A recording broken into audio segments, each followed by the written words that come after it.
you can do it all, but you maybe can't do it all at once. And so having like reasonable goals, don't make the goal, I'm going to sell more stuff than I've ever sold this quarter. I'm also going to coach every single game at my kids' little league thing. And I'll probably be the class mom, right? Like maybe I'll train for a marathon too, right? Because it's important to have good physical. I mean, that is where a lot of people come to me. Like I'll sometimes go, well, what's your normal day like? And they'll tell me. And I'm like, well, friend, this is why you're feeling anxious. Like this is unsustainable because there isn't enough time just to be in stillness or to be with oneself or to refocus on what our purpose is. We kind of all become these like busy holics in the pursuit of trying to do everything well. It's just very sad because it often leaves people depleted and feeling down. I mean.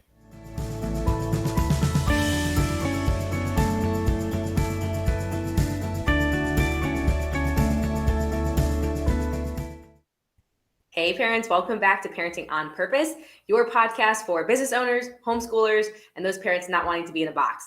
I'm really excited today. We have one of my new best friends, Ashley Saha, with us today. I think on our pre-call, we spent like 2 hours just talking about like theology. And so right before we recorded, we're like, what are we talking about again? So anyway, it's going to be a lot of fun. Before we get into it, parents, you guys know we show up here every week to give you great content. If you want to be a better version of yourself, if you get good value out of these talks, please hit the like button. Please subscribe. It helps us grow and get into the homes of more families like us. So without further ado, Ashley, welcome to the show. How are you? Hi, I'm good. I know. I'm glad you said it first that we're best friends now because I felt it, but I didn't want to be the vulnerable one that said like, hey, are we best friends? So great. So we can just move into like friendship bracelet making next after the podcast. I love it. That sounds good to me. I love it. Perfect. No, so I'm Ashley Saha. I'm a licensed clinical social worker, and I am licensed in Pennsylvania, New Jersey, New York, and Florida. And in the beginning of my career, for about almost a decade, I did almost exclusive like therapy with kids. And that ranged from, like issues of they're out of the home. They have placements out of the home because like the state services are involved because maybe there was abuse or neglect, and working with kids that just struggled with like anxiety and different adjustment stuff and things like that. So for about a decade, I worked only with kids and families. Yeah. And it seems like you said you kind of span the gamut from like inner city to like the private school kids. So I'm sure you have a wealth of knowledge, and I'm looking forward to picking your brain on that. Ashley, we always start the show with the first question. It's always the same because I love to get people's insights. I'm excited. And I did not prep you, but you can handle it. Did not prep me, but I'm ready. You got this.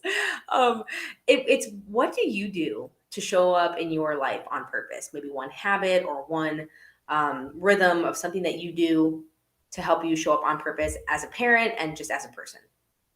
That's a good one. Okay. Well, now I have to go back and listen to see what other people said. I think this might probably sound silly, but like it's my morning coffee, right? Like when I have my morning coffee, it's usually alone. I get up early so that it is alone. And I get kind of ticked when I'm not alone, when people spontaneously wake up earlier than usual. But like when I'm having that coffee, I'm sort of going through what my intention is for the day, because I'm coming from a place of you can't do it all. You can't do it all at the same time, And so like I usually like just go through a little mantra of like, what is my goal today? So usually my goal today for the clients that I work with, I'm doing therapy with, I try to tell myself like, you're not there to fix anything, and you're not there to change someone's life or save someone, because those things aren't possible, right? You're there to listen.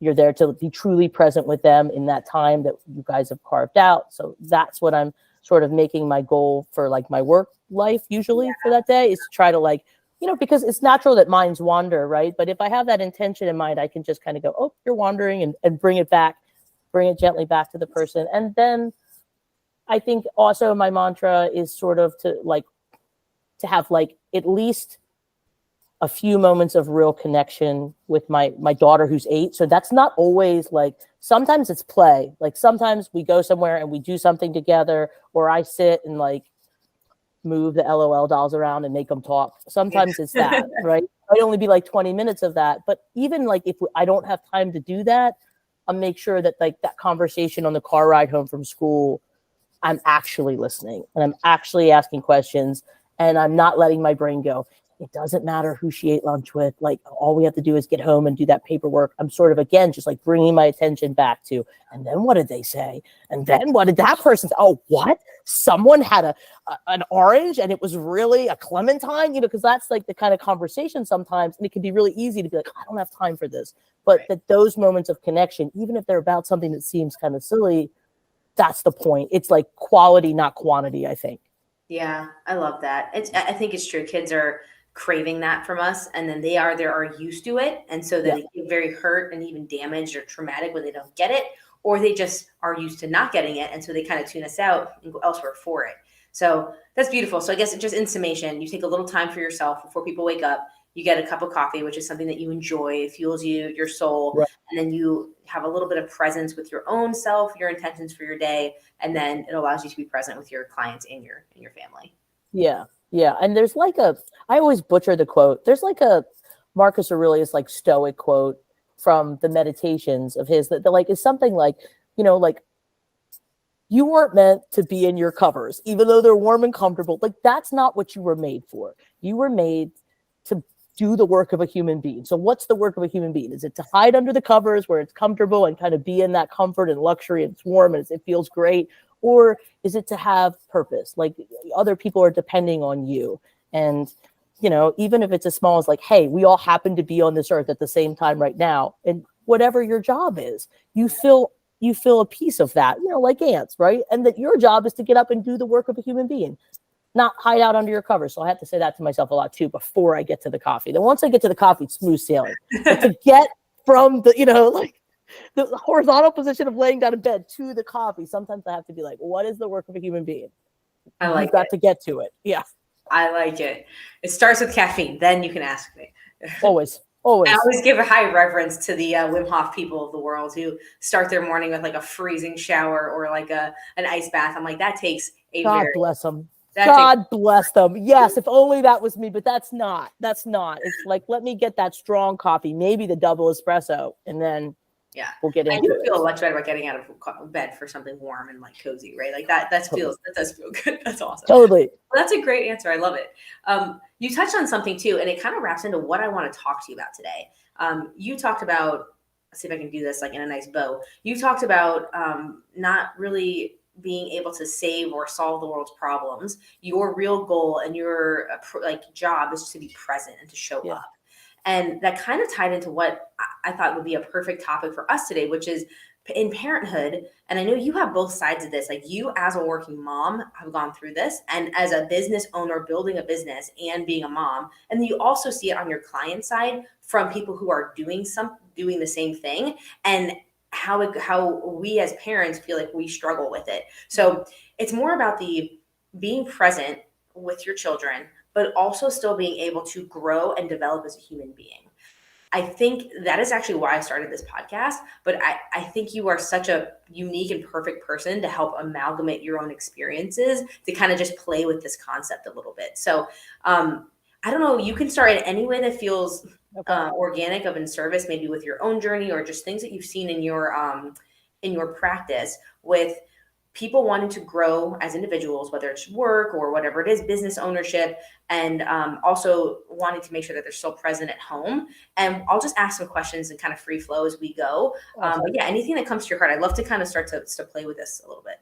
Totally. I mean, so one thing that came to my mind when you were saying that is that, like, sometimes it feels to me, and I don't know how many people this would like, they would relate to this, but like sometimes it feels to me like it's an impossible task, that like to be able to be truly present with my child, which of course I want that, but also to be able to, let's say, work on my fitness goals. That's really important to me. And yeah, I'm the worst one at karate, but it's really important to me that I keep going and doing that, and also having time to be there for my clients the way I want to be there and to grow my business the way I want to. It seems like just starting out, something's going to give.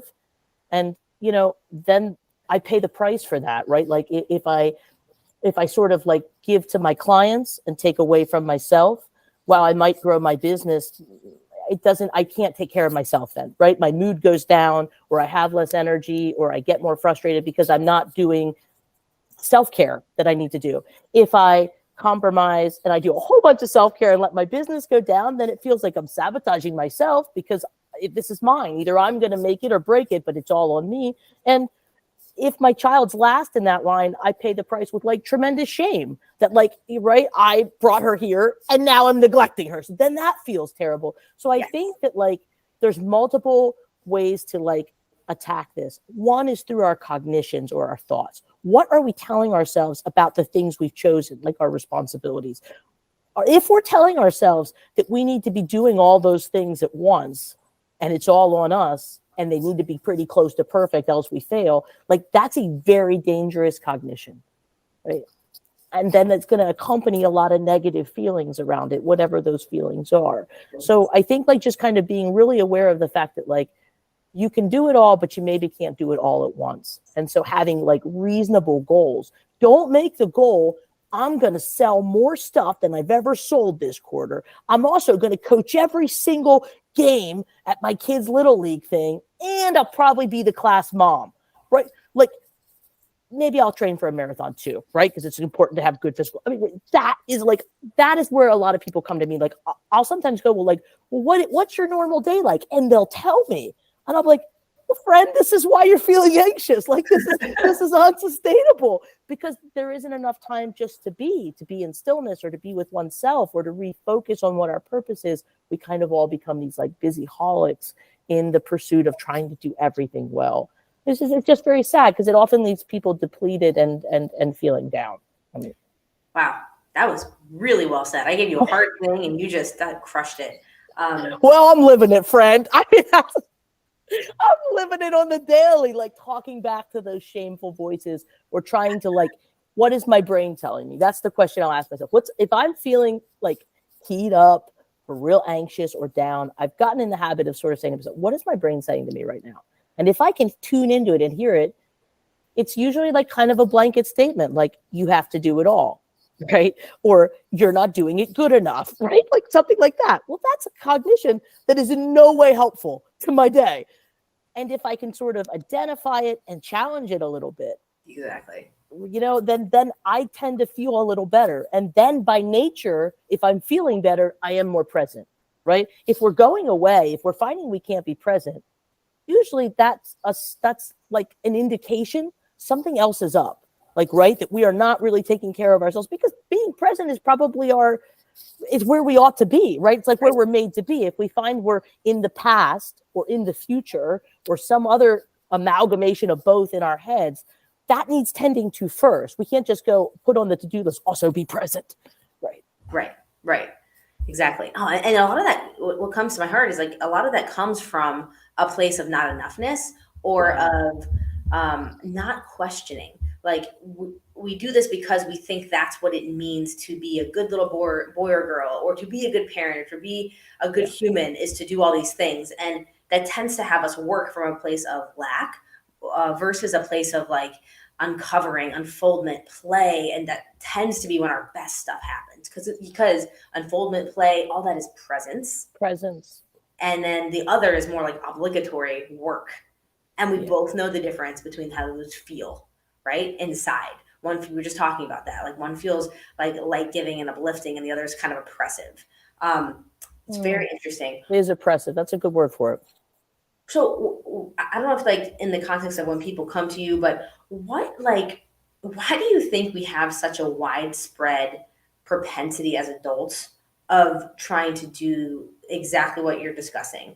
Like trying to take on 17 different things at once. And then how do you help your clients start to do what you do very naturally, which is challenge that inner voice, which is set positive goals for yourself and to be realistic? So kind of walk us through that journey. How do we get so messed up? Well, I mean, listen, I'll say this, right? You're sweet to say I do it naturally. I mean, I work on it every day. And honestly, I've done a ton of therapy as a client, right? Because I think a lot of that not enoughness, that forms so young, right? If we went back, if I sat with somebody and we talked about where that not enough, if somebody can even acknowledge that it's there.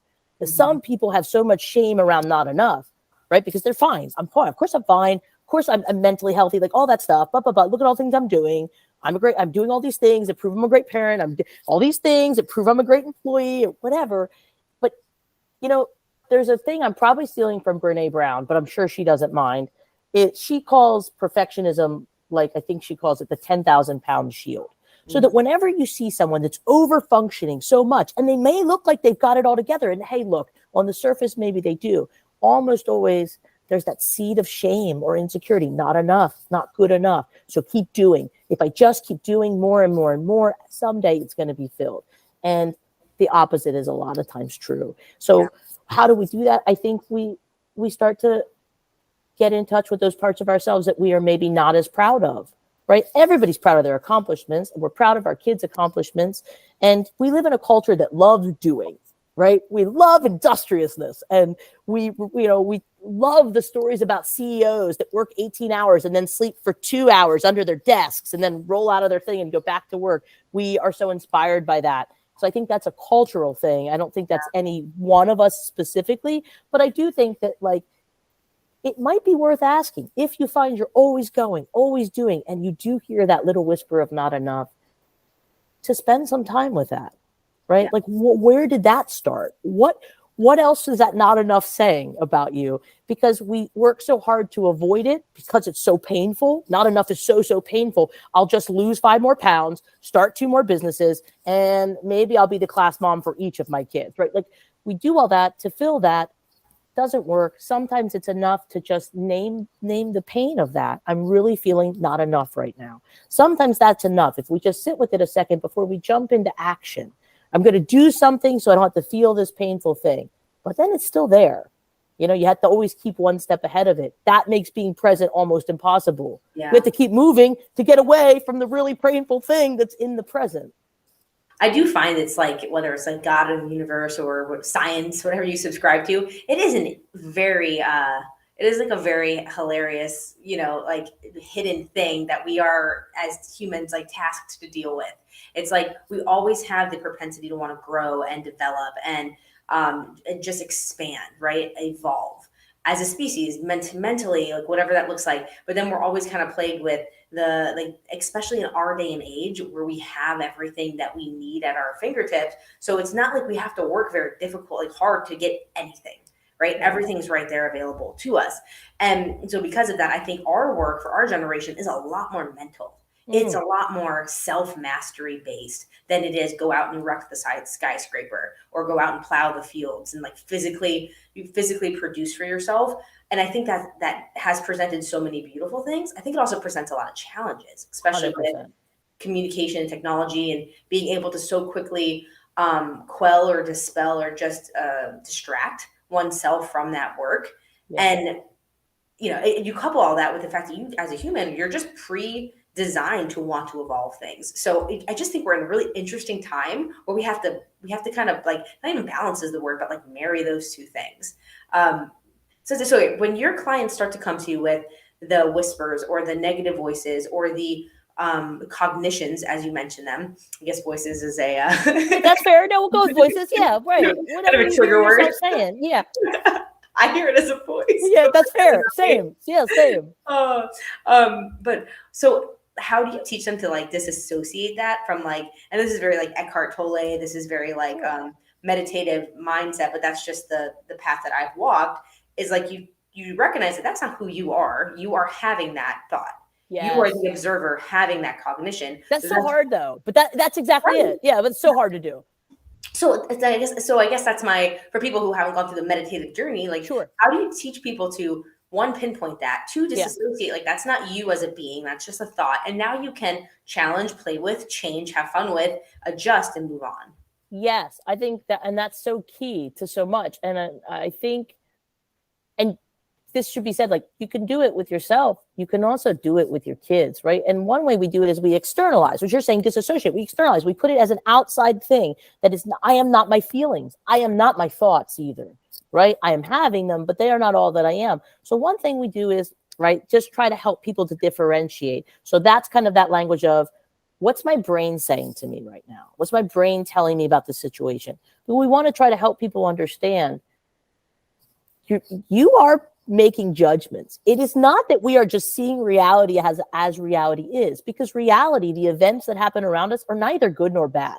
Like, it's not objectively true that, where I am on the East Coast, we just got hit with a bunch of smoke because Canada's on fire, as it turns out. So we got hit with a bunch of smoke, right? People would say, this is terrible, right? This is terrible.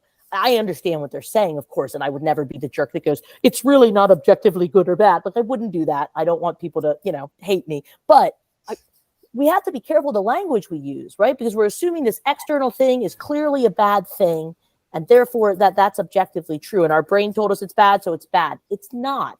It's a thing, right? Yeah. The facts are, like, you're a reporter. The facts are the air quality index was quite high and the air quality was not good. It wasn't healthy. That's a fact. That it's a bad thing and therefore it means what?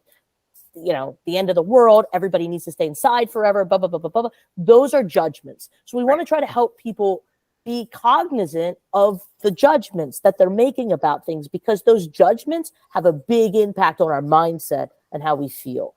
And so I think that that's part of it too, being able to separate ourselves from it. We can now look at those thoughts objectively, and we can ask ourselves questions about those thoughts. So let's say your kid comes home and they're really, really upset. There's different ways to do that. One is to talk about Mad, like something different than them. Oh, I see Mad is here right now. Oh, what's he got to say? What's Mad telling you? Matt's telling me, I hate this new bedtime routine, right? Like, blah, blah, blah, blah, blah. They may not take the bait right away. They may just tell you what they're mad about, but that's okay. You can keep using it. I see that Matt is super upset. This feels so unfair to Matt. How big would you say Matt is right now? Like, could you fit him in your pocket, or would he take up the whole room? Like, what could Matt fit in, right? So we start talking about Matt like that. Well, what do you think we could do? Is there anything we could do that might calm Matt down? And there might not be, right? Okay, it doesn't feel like there's anything. All right, so we have to just wait for Mad to leave. Oh, Mad's telling you need to throw something, right? Like, we're doing it like that. Once I was working with a kid, nice, who I struggled with bedwetting. That's very shameful for children. It's very, very shameful. They have a lot of anxiety about it, whatever. They know it displeases their parents. They know, that maybe it's not age appropriate. They're acutely aware of all that. And having shame about it makes the thing worse. Mm-hmm. The anxiety around it and the shame around it makes it worse. So one of the first things we recommend parents do is name the thing. Give it a name that has nothing to do with your kid. Like, this little kid called it sneaky pee. So then we can all talk about the thing without destroying this 7-year-old. So then maybe we say, hey, did sneaky pee just happen? Oh, it did. Oh, it's hard when sneaky pee happens. Blah, blah, blah, blah, blah. It's not them. Wow. So if we can do that with kids in that kind of more playful way, that can be really effective. For adults, it just takes practice. Kind of just saying, what are you feeling right now? And just like you said, being aware of the language. Right now, I'm feeling angry. Okay. One metaphor I like to use is it's like the weather. Right? The weather is not the same thing as you, right? Sometimes you go out, there's nice weather. Sometimes you go out, there's not nice weather. We might take information from that. Like, if it's not nice, I'll bring an umbrella. Our feelings are the same. You might recalculate something if you're feeling really down, but it's important to remember, feelings by their very nature are transient. Exactly. And that's what I think our generation is starting to have to understand and work through as adults, and then help so our kids can stand on the shoulders of giants, so to speak, go one step further. You have these things, they're actually serving a purpose. Mm-hmm. The wildfire, although inconvenient to certain people, we were at a 9-year-old birthday over the weekend. It's so unfortunate. We might not be able to go on the boat. Well, a non-yacht day for us probably means that someone's backyard is on fire. So perspective. And then are we so far removed from agriculture that we don't remember what forest fires naturally occurring are for, and how they regenerate forests so we can have food? It's just, right. It's the thought process. So I think by not scapegoating the thing, you can actually appreciate all aspects of it. It's light and it's dark, because we live in a dualistic world where we're going to have elements of both within us. Even I look at us as humans, us as parents, we definitely have both. Right. Right. And we try our very best to always be good and always be like this, but sometimes it's okay for the shadow to come out, because it's a purpose to it. And just, as you said, presence is just being aware of that totality. So when it comes up, it can be something that is well-meaning, and it's not as an afterthought or lashing out in anger. Obviously we were designed this way. Everything was designed to have both for a reason. We're not meant to understand it all, but to be okay with it, so you're not anxious if it doesn't always go perfectly, right? Right. And I think too, exactly, to piggyback on that, when we can learn to do it, and you make a great point. God bless our parents. They couldn't teach us. They were not doing any of this. They did the best they could. They gave us what they could. I think that generation kind of gave us the freedom to have some feelings, but they had zero idea of what we ought to do with those feelings or how to talk about them. But they at least could tolerate that maybe we were having some feelings, but we really had to work it out on our own, what the heck those feelings meant and what we did with those feelings. So I do think a lot of people, millennials and, younger millennials are now who are becoming parents, Gen X, like we've had to do a lot of this on our own. We read a lot of self-help books. We go to therapy. Like it's not this shameful thing. I've got like 2 groomers on my caseload, and God bless them. They feel very ashamed about being there. It doesn't feel okay. Like it feels like something's wrong with them, where like my millennials, like, oh yeah, I go to therapy. They refer other people to therapy. They compare their therapists. Like it's just this thing. And it's not that we're crazy. It's that we are trying to fill that educational gap of like, what do we do with this machine we've been given, the feelings that come up for us, the thoughts, and how do we, learn to manage those things so that, like you said, you get their messages so that we can get the important messages without like being pulled down into some kind of like muck of just like negative feeling, right? You want to be able to have access to your feelings because they are a way of knowing. At the same time, you want to have enough distance from those feelings that you can kind of say, it feels this way. Is there evidence that this is true? I like what you said. You kind of reframed the wildfire and saying like, listen, this is a natural part of nature too, and it has a purpose. Therefore, acting like it's the end of the world, like the apocalypse has come, is probably not useful. There's probably not evidence of that. It's also probably not useful. So those are like 2 things to circle back to, like, what do we do in therapy? 2 things we practice doing together is there evidence of that? So like, what's your brain telling you? Well, my brain's telling me that I need to do everything and that it's all on me. Okay. Well, is there any evidence that that's true? Now, this person may say there is, right? My boss expects it. My husband expects it. My kids expect it. I expect it from myself. Okay. There's evidence. The next question is, if it has some evidence that it might be true, the follow-up question, the most important one, is this thought helpful to you right now? Is it serving you, right? Is it making you more whole, more happy, more present, more purposeful? If it is not, it is probably wise to challenge that thought a little bit, right? But we often don't, right? We often sort of stop there. There might be some evidence it could be true. For instance, here's a common one for people my age. You're in the shower and you notice there's a lump on your breast. Your brain says, well, I have stage 4 cancer. There's no one to raise my kids, and right? And then the anxiety just starts, right? We've all done that. You're on WebMD. WebMD's like, you've got 3 weeks, maybe. Self-diagnosing, right? It's always good. It's a nightmare, right? It's a nightmare. And you go into all these anxious thoughts. But if we can just say, okay, what I'm experiencing anxiety. All right, what is my brain telling me about the objective facts? The objective facts is I feel something that wasn't there before on my breast. Okay. What is my brain telling me? My brain is telling me that I have cancer. Okay. Do I have any evidence that I have cancer? Has a doctor diagnosed me? Has a mammogram been done? The answer is no. Now, is this thought helpful to me? I might have cancer. Yes, it is. Yes. If it motivates you to call your doctor, make an appointment, and go get a mammogram and go get it checked out, then it was a useful thought. Now, after you've scheduled that mammogram and you're waiting to go and have the test, is that thought that you are dying of cancer helpful? No. Nope, it's not, right? And then we have to do some like kind of self-talk around that. But like that's the big kind of the thinking skills that we try to get people to start practicing because it really does help. Oh man, I love this. I think this is fascinating. Like your field to me, like I don't have enough patience, but your field to me is so fascinating because you're like going into the inner workings of a brain. Like we took Gabriel the other day to the Science Museum and he's 3 now. So he understands like the digestive system and like this stuff. And he wants to understand how the outer and the internal components of us make work. So we're talking about the folds of the brain and while there's so many folds and he's 3. So I'm trying to like not make this too verbose and complex. Right. But basically, the more folds, the more, the more little neurons we can put in there. And I showed him what that looks like. And all those things are thoughts and things for us to like explore the world. And I mean, it is pretty remarkable. Remarkable. Like super divine when you think about it. And I wrote 2 things down as you were talking that I love. Sure. One is like, and this was a practical tool that I was kind of referring to earlier, is having people understand if it's going to serve them. because Mhm. taking the wildfire analogy and bringing it to this is like, there was not just for the vast majority of human existence, those thoughts kept us alive. They kept us fed. They kept us able to reproduce. Right. We are pre-genetically disposed to think of the worst case scenario. It is how Right. we have survived as a species.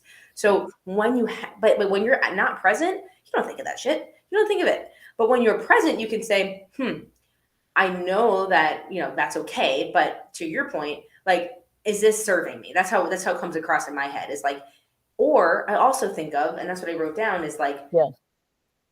thoughts to me and emotions. Yeah. Emotions and thoughts are beautiful warning signs.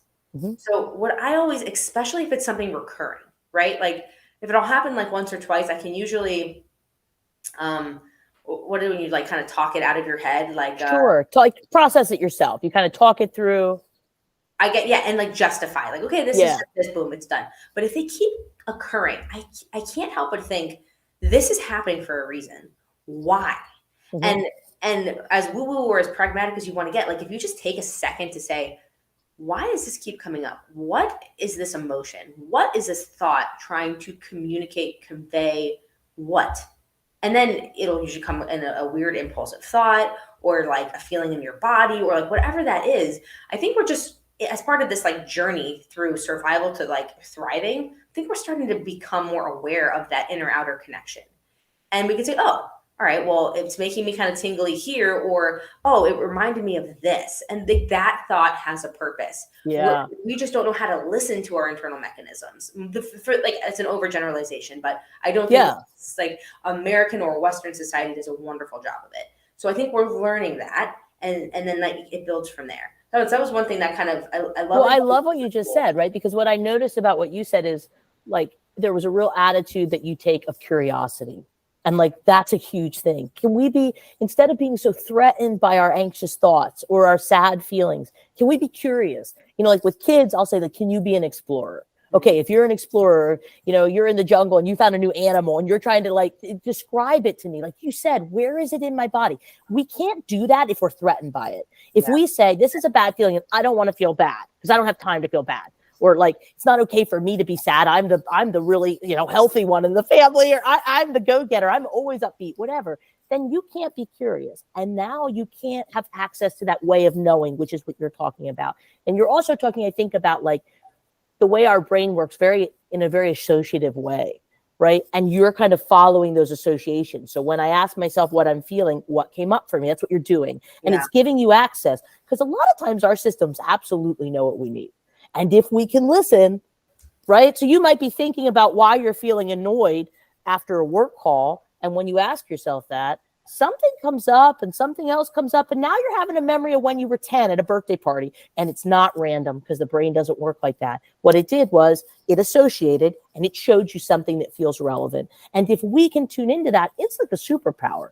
It is a whole different way of experiencing that you can't get if, like me, most of the time, you're just rushing around, a cup of coffee in one hand, cell phone in the other. You're never going to see it. Yeah. And that's fine if that's where you are. But I venture, if you're watching this podcast, if you've watched more than one episode, that's not who you want to be. It's who you recognize you can be, but it's also, you understand you can be so much more. And I don't think there's any wrong. There's no like, you have to be this or this. I think we need all, I have a gentleman I follow, Matthias DiStefano, and he equates the humans in the world as like cells in a body. He's like, we can't all be brain cells. We can't all be like, we need liver cells. We got to pass through the crap. Like we're all meant to play a role, and just being like, okay with where you are. So I just, small instrument, but a big orchestra. I just like to play with life. Like, I feel like we chose to come here. So this hasn't happened to us. It happens for us. And it's just fun to take that. I guess it's just like, I always joke on this podcast, just because we have body hair and mortgages, like we're still the explorer. We're still that kid. Like my kid hates to brush his teeth. And so I'm like, why am I struggling with this so much? I'm like, you know what? Make it fun. And so today he had to fight we were the pirates. So he had to fight the bad guys in his mouth. And then he turned into a fire breathing dragon. So he took the mouthwash, which was red, and he got to, hit the castle with it. And like, he had no problem. He brushed his teeth longer than I think we've ever had happen, because it is relevant and it's fun. It's not taxing. So you said something that I loved. So we had a psychologist, hypnotherapist on the other day. Cool. And this guy specifically does hypnotherapy with children. Uh-huh. Because as an adult, it does feel laborious to try and get back. I mean, it's very amazing and like breathtaking. I'm not a big meditator. I'm more of like a just drop into like the moment person, but it can be very laborious to do that if you don't have a habit of it. It wasn't instilled in you from birth or religion or culture, and you're running as a parent and working and managing a family. But he gets them young. He kind of thinks like we're lost causes already. We're going to do our best, but we're going to never get to like a level 4 or 5.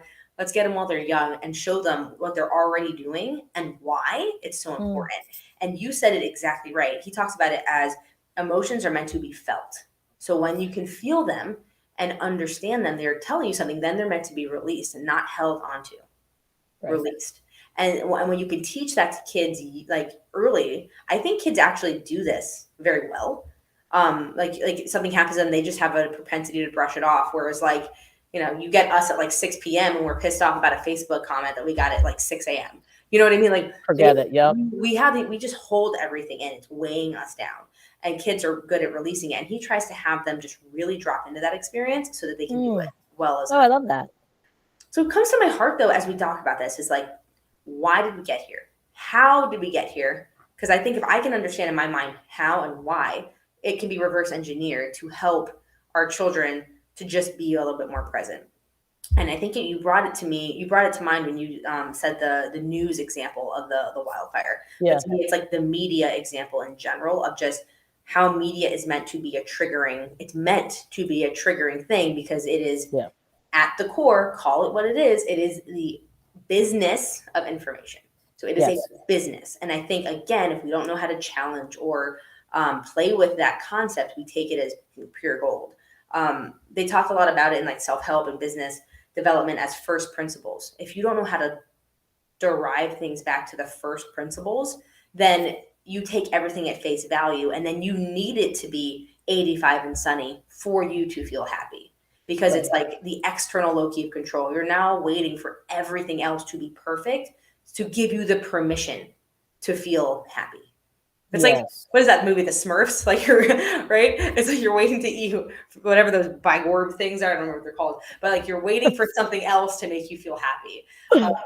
And it's the like trolls. The trolls. Yes. I was like, have I watched the Smurf movie? I'm sure I have. Yes, the trolls. That's right. They what were the other things called? Demigorgon? No, that's don't put that on me. I don't know. I'll never be able to bring that up. Even though I've been forced to watch that movie multiple times and I could sing you the song. Bergen. Yeah. Nailed it. Bergen. Wow. Killing the mom game. Killing it. Demigorgon is a Stranger Things. The 8-year-old is probably not watching it. Let's hope. I have not logged into her Netflix. I haven't really been watching that carefully. We don't know. Oh, that's great. I don't know, but it's that whole like concept of just first principles and thinking for ourselves. Like I think as adults we think we do a great job of this. I don't think we do. And it's just like how do you teach something that you're not doing, right? Which is always an interesting concept. This is awesome. Okay, so let's shift a little bit into parenting. And I know a lot of your clients come to you with the anxieties around that. And then I know presence is big. I'd love to just hear anything else, stories or tips or anything else that comes to your heart when it comes to, adulting and parenting and just trying to like drop in and enjoy that moment. Yeah, I would say the biggest like game changer. And when I say game changer, no gimmicks here, right? Like you don't need to buy a book or a course or anything but this works. Good. It's called like special playtime, but don't let the name fool you. It's not just for babies. You can do it with a teenager. I don't know whether you want to, that's a different thing, but you could. And basically it just means with intention, you pick a special day and time. So let's say for me, it's Thursday at 5 p.m. It can be as little as 20 minutes, but for an older kid, maybe it's an hour, right? So let's say I always start small so that I achieve the goal. I don't want to overextend myself, right? And I have pretty bad ADHD. So if I do an hour, a good chance I'll be like, where's my phone? But for that 20 minutes, let's say, you arrange the day and time and you must keep the day and time like enough that they can count on it. So it really shouldn't switch every week. Now you've got that day and time. In that thing, you let your child know, we're going to do special playtime. It'll happen every week. And in special playtime, you'll be able to do with the toys most of the things you would want to. If there's something you can't do, I'll let you know. That's the only rule. Have a spot where you do it. It can be a playroom or whatever. I would suggest with kids that are, still playing with toys, I would have some toys and stick them in a bag and make them special playtime toys. And they only come out when you guys do special playtime. And make those toys things that are expressive, right? Like you can have something for caretaking. That might be a baby doll, or that might be like some plastic McDonald's food, or you might want a fire truck and some little people or some animals, something that the child basically can project onto, because play is the language of childhood, right? Special playtime should never be taken away for bad behavior. It's not a reward, because your presence is not a reward. They deserve that, right? And also, selfishly, you're going to get a glimpse into the inner world of your kid's brain. You're going to see the associations they make. You're going to see the way that they solve problems, and they will play it out. Yeah. So basically, I was a play therapist, so I would do that with the children. And what I found is, I wasn't the only one to find it. Yes, it works when a therapist does it. Like when a therapist does play therapy, it's very useful to children. It's 50 times more useful, at least, if a parent does it, because they want you to know what is happening for them. They do not want me, some random, I'm fun, I give Jolly Ranchers, but they do not need me to know about the inner workings that are going on for them, the things they're struggling with, the things they're afraid of. They want the parents, always, always. Even if they're saying terrible stuff to you when it's not special playtime, they always want their parent to see. And all you have to do for special playtime, you don't need any training. You plop the toys out. You say, special playtime is starting. You'll be able to use these toys pretty much however you want. If there's something you can't do, I'll let you know. The only limit should be if they're going to hurt themselves or you, or destroy something, right? Like I would not let a child in special playtime take a truck and smash it into my coffee table. However, if a cuss word comes out in special playtime, I ain't saying anything, because you can judge them and parent them, but you won't get access. If you want into the inside, there can be no judgment. So whatever play happens, you're following along. They feed you the chicken nugget. Oh, delicious. And they may whisper to you. They'll do it naturally. You don't have to instruct them. You don't like it. Then you, oh, yuck. Oh, I hate it. Right? Whatever. They will lead you. And if you then look back at what was being played out, almost always, just like you were saying, the associative way that the brain works, you can see the theme, right? And usually it's pretty obvious, right? It's little rubber ducks, one duck's left out. There's a good chance that your child is struggling with that, something about belonging or a group thing. And you don't have to do anything to help them. Them playing and having you receive it and see it, that is the help. That's the healing. They don't need you to fix their problems 9 times out of 10. They need you to see them and reflect back to them and give language to what their experience is. So in a duck example, I had a kid do it with ducks. God bless him. He brought his own ducks. He had a little bag of ducks. He would bring them in each week. The ducks would talk. The ducks would do stuff. And I would say, oh, that duck is all left out, or that duck's by himself, right? He would play. At one point, I don't know why, because I'm not doing anything. I'm just being present. The play changed. Now the little duck that was on the outside is on the inside. I have no idea if that was a real situation in school. That was not told to me. All I know is that something happened in that room. He processed something. He found his own solution. And that's what I meant when I said to you at the beginning, my goal in therapy, of course I want to help people, right? I wouldn't be in this if I didn't. But I know I can't. Everybody has to run their own race, and our kids are the same. They do not need us to solve things most of the time. They need us to see what is happening for them and reflect it back. I see how you're really struggling with that, but I really liked how you went and asked for help, or I thought it was really great how you kept going, and then you figured something out, right? We're reflecting to them their competence. We're reflecting to them their ability to persevere and overcome, because when we're gone, they need to be able to do the things for themselves, right? But first, they need us to kind of reflect it back. That's teaching them feeling language. That's teaching them how to deal with difficult emotions and still achieve a task. That stuff they'll have forever, right? So that's the goal. And for adults too, that's what I'm trying to teach adults. In some ways, I'm reparenting. I'm trying to give that experience of being deeply heard and understood and kind of hold the feeling with them till they realize they can hold these thoughts and feelings themselves, and they can apply the thinking strategies that we do together on their own. And then sadly they leave the nest and, it starts over with somebody else. But in that way, right, there's no saving of anybody. Same true for our kids too. You can't save them from life. And in a way that's so freeing. Yeah. I think it's both upsetting for some people, like people who they deal with their anxiety by taking a lot of control. Oh. Right. So they want to believe because they feel very anxious about bad things happening. Like you said, our brains are wired to show us danger or potential danger. It's not always accurate, but that's what it's out there doing, looking for danger. It's like an overzealous guard dog, right? And it's out there. Could be danger, could be danger. It's wrong a lot, but sometimes it's right. So it's out there telling us there's danger everywhere. Some people deal with that by taking as much control over things as they possibly can. Their children's schedules, their children's friends, the food, only coconut oil is used, whatever. They try to do all these things to have control. So for them, the idea that they don't really have as much control as they think is very, very, very upsetting. But that's actually serving. It could really be freeing. Right. If you look at it the other way, it could really be freeing in that, like, your job was never to have a perfect child or do everything perfectly. I think it's more of an Indian concept, but it's like you're not meant to raise. They're not yours to raise. They come through you. Children are meant to come through you in a lot of ways. And it makes perfect sense. Therapists are literally like hired parents for adults and other children. Yes. To help us. I mean, therapy professionals and parents, it's very synonymous to me. Yes, it is. It is. And just like parents, right? I'm not in their life forever. If I'm in your life forever, I'm not doing my job right. And that's not to say, like, my relationship with my clients is tremendously important. I remember every single person. It means a lot to me to get access to their inner world. That means a ton. And I feel honored to do it. However, I always know if I'm doing my job, then they leave, right? Then they feel their own strength, their own ability to stand up to life and whatever, and they go off. And that's how it should be. And that's how it should be for children too. There's a really great psychiatrist. I'm sorry. His name's Irvin Yalom. He's old, but he's still alive. He's in Stanford.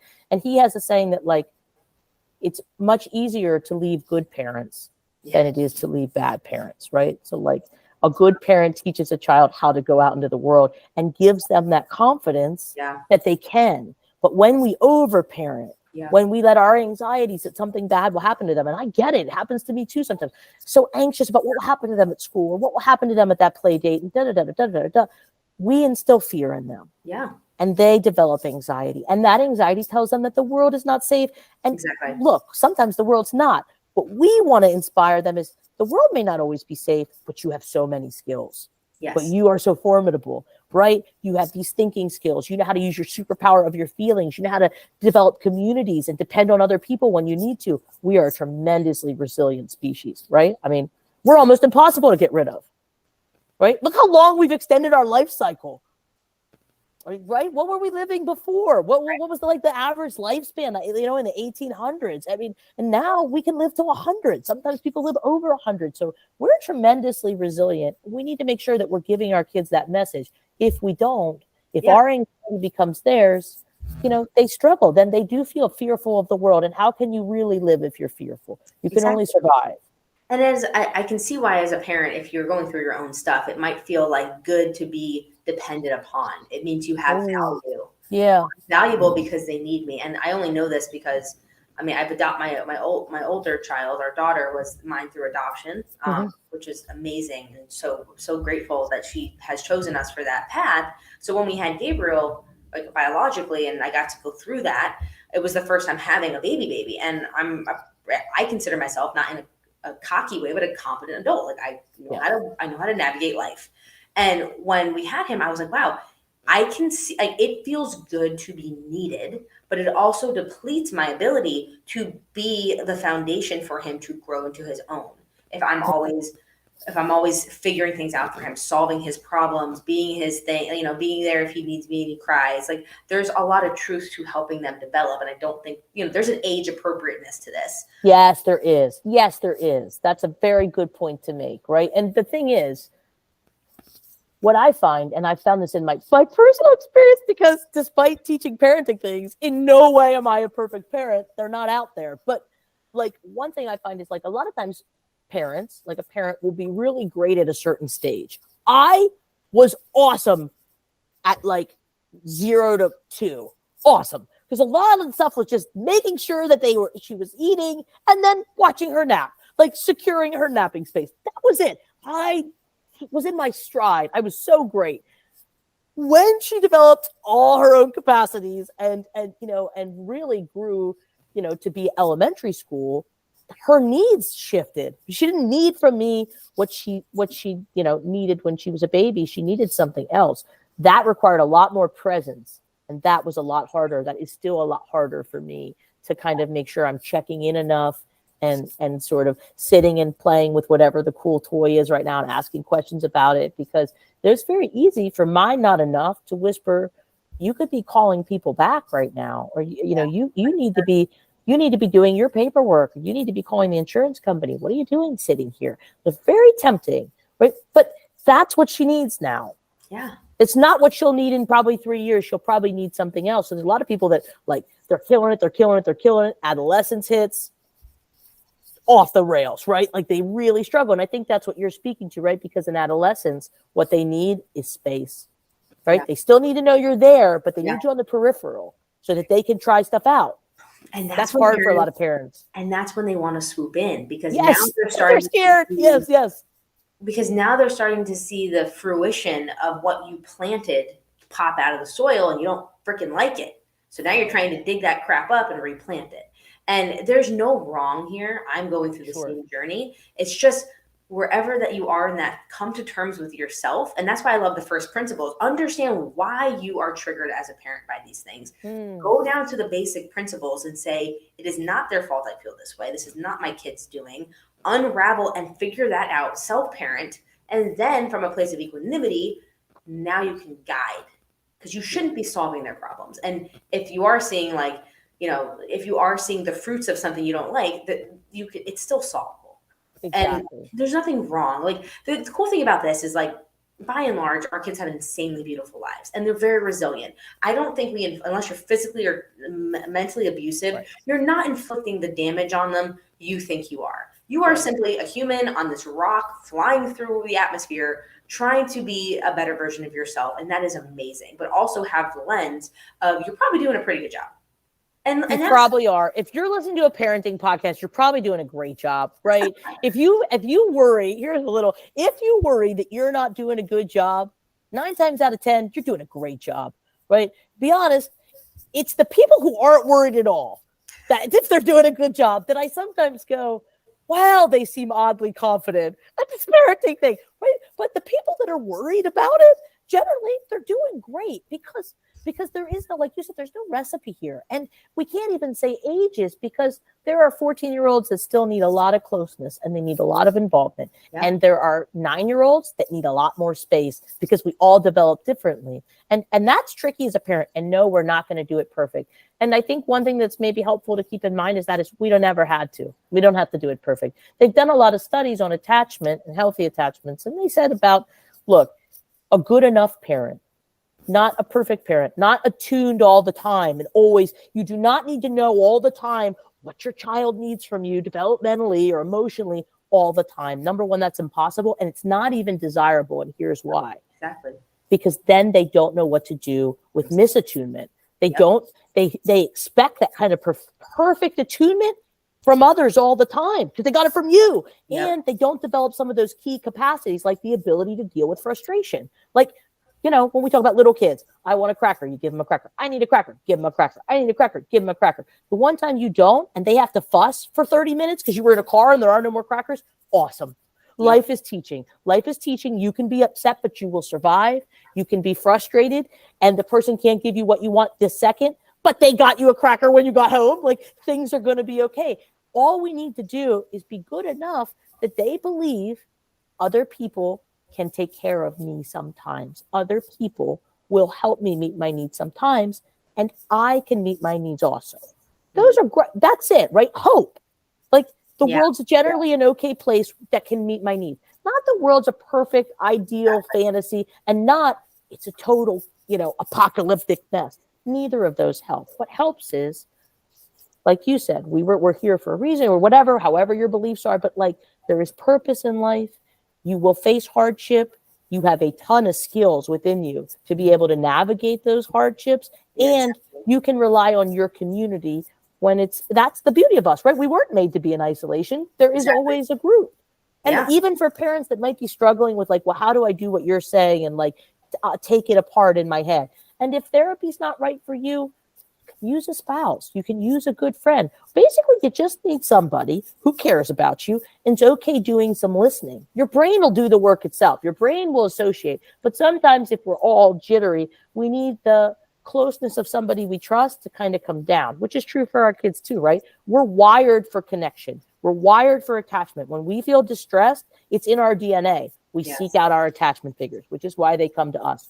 There's no perfect way to handle it. Sometimes distracting somebody and sitting with them while they watch cartoons and tears dry up is all that's needed, right? We have the answer for stuff. I don't have the answer for most stuff, right? As I said, I usually rely heavily on snacks. But while I'm feeding the snack, I am sitting there, right? And I'm sort of saying, yeah, this is hard, right? This is hard.